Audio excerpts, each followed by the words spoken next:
सलाम दोस्तों, आज फिर एक बार आप लोगों के सामने दो बातें रखने को आया हूँ। इस बार लद्दाख के किसी सुंदर दृश्य के साये में नहीं, इस बार मैं खासकर इन वीर सैनिकों को, संतोष बाबू और उनके वीर साथियों जो कि 20 से भी अधिक संख्या में थे, उनको अपनी तरफ से, लद्दाख और भारत के पूरी जनता की तरफ से श्रद्धांजलि अर्पित करने के लिए आया हूं और साथ ही याद दिलाने आया हूं कि इस जंग में सैनिकों के साथ साथ हम नागरिकों का भी एक बहुत बड़ा रोल है। उम्मीद है आप ये रोल निभा रहे होंगे। कहीं हम इस खुशफहमी में न रह जाएं कि हमारे कुछ सैनिक शहीद हुए हैं तो उनकी तरफ से भी 30-45 की संख्या में मारे गए हैं, ऐसा कहा जाता है। मेरा विश्लेषण तो ये है कि इस वारदात में धोखे से रात के अंधेरे में हमला किया गया था और भारत के बहुत सैनिक शहीद हुए और चीन के बहुत कम।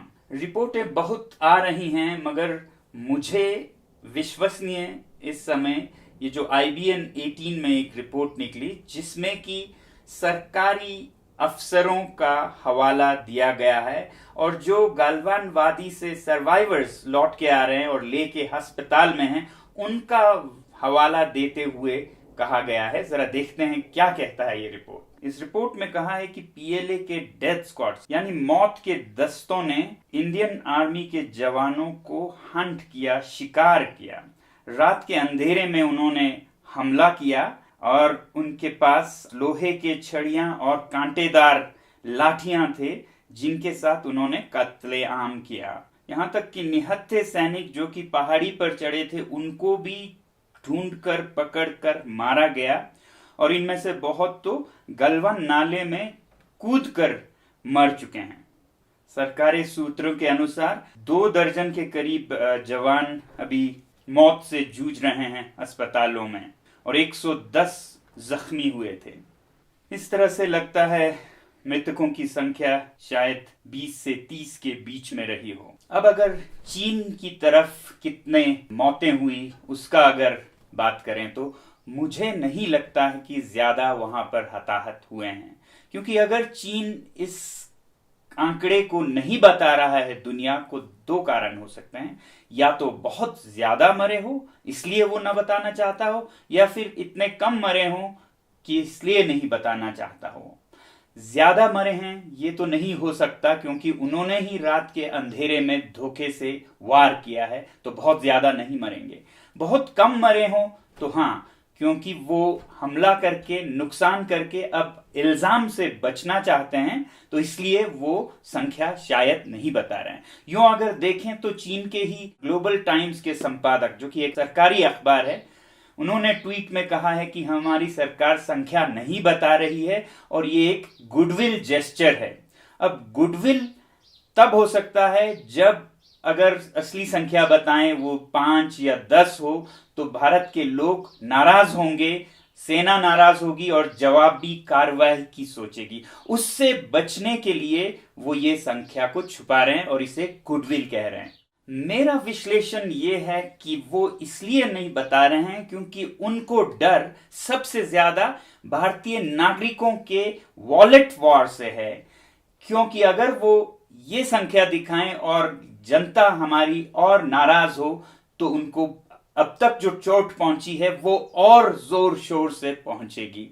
और ये लगभग साफ हो जाता है इस ट्वीट में, जिसमें वो ये इशारा कर रहे हैं कि इस हादसे के बाद भारतीय नागरिक चीनी सामान का बॉयकॉट ना करें, यानी कि सांप भी मर जाए और लाठी भी ना टूटे।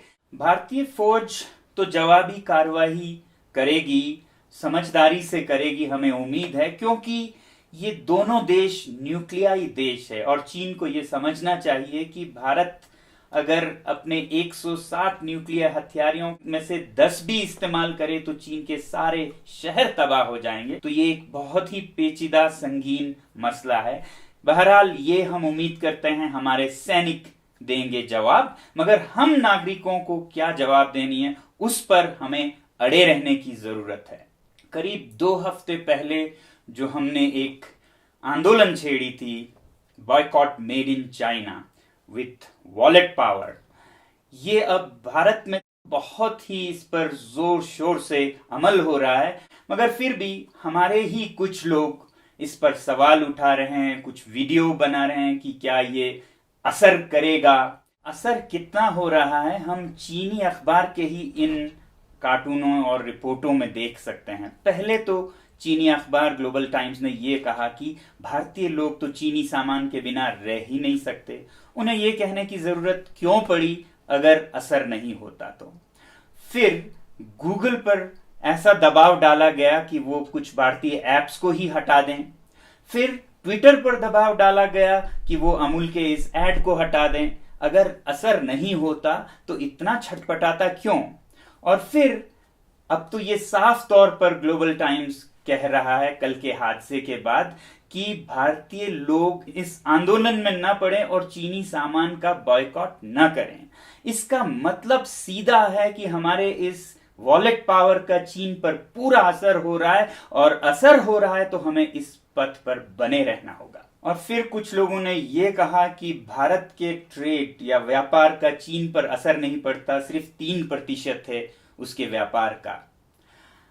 हमने हर समय कहा कि भारत अकेला नहीं, भारत से प्रेरित होकर दुनिया के बहुत से देश ऐसा ही करने लगेंगे, तब चीन पर पूरा असर पड़ेगा। अब मैं आपको आज और कल की बात बताऊं, मुझे एक ही दिन में यूरोप के गार्डियन अखबार से, अमेरिका के वॉल स्ट्रीट जर्नल से और ऑस्ट्रेलियन ब्रॉडकास्टिंग कॉरपोरेशन से फोन कॉल्स आ रहे हैं, इसके बारे में आप दुनिया को समझाइए। तो ये आंदोलन एक विश्वव्यापी आंदोलन बनता जा रहा है और असर जरूर होगा। और फिर ये कहा गया कि इससे भारत को ही ज्यादा नुकसान होगी, रोजगार कम हो जाएंगे क्योंकि हमारे ही लोग चीनी सामान का व्यापार कर रहे हैं। मगर क्या हम ये भूल नहीं रहे हैं कि कल तक भारत में जो बन रहे थे उन सारे रोजगारों को हमने खो दिया चीन से सामान खरीदकर, और आने वाले कल में जब भारत में ही बनने लगेंगे, जब हम बहिष्कार कामयाबी से करेंगे, तो कितने रोजगार पैदा होंगे। दरअसल मेरे ख्याल में ये बॉयकॉट मेड इन चाइना जो आंदोलन है, ये कैंसर इलाज की तरह है। अब हमें कैंसर तो हो चुका है, हम पराधीन हो चुके हैं, तो इसको हटाने के लिए चिकित्सा में, इलाज में कुछ दर्द तो होगा, मगर 1, 2, 3 साल में हम फिर आजाद हो जाएंगे। और इसीलिए हमने कहा था कि boycott made in China, software in a week, hardware in a year. जो साजो सामान है उन्हें 1 साल में, उसमें भी मैंने ये जोड़ा था कि फिनिश्ड गुड्स, जो बने बनाए चीजें हैं, इन अ ईयर। कॉम्पोजिट गुड्स, जिसमें कच्चा माल या कल पुर्जे जाते हैं, इन 2 years।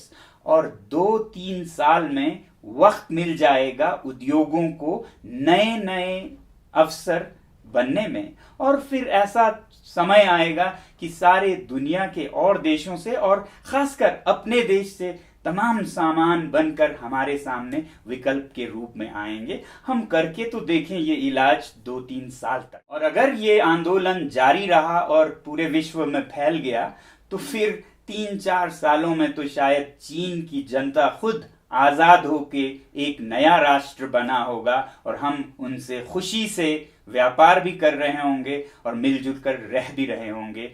यूं तो किसी भी आंदोलन में शुरू में सब लोग नहीं जुड़ पाते, कुछ पीछे रह जाते हैं, सवाल करते हैं, वो अपने आराम को नहीं छोड़ पाते या पैसे को नहीं छोड़ पाते। मगर अब तो मौतें होने लगी हैं, और जब मौतें होती हैं तो बड़े बड़े इनकलाब आते हैं और तख्ते पलट हो जाते हैं।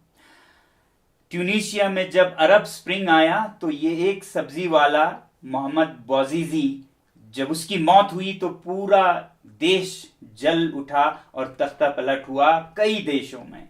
उसी तरह चीन की बात कर रहे हैं तो चीन में ही तिएननमेन स्क्वायर पर एक बहुत बड़ा विद्रोह और तख्ता पलट होने से रुक गया 1989 में, जब हु यांगबाओ की मौत हुई थी। और हाल ही में चीन में कोरोना के संदर्भ में भी एक इनकलाब आते आते रुक गया था, तब भी एक डॉक्टर ली वेनलियांग के मौत होने पर।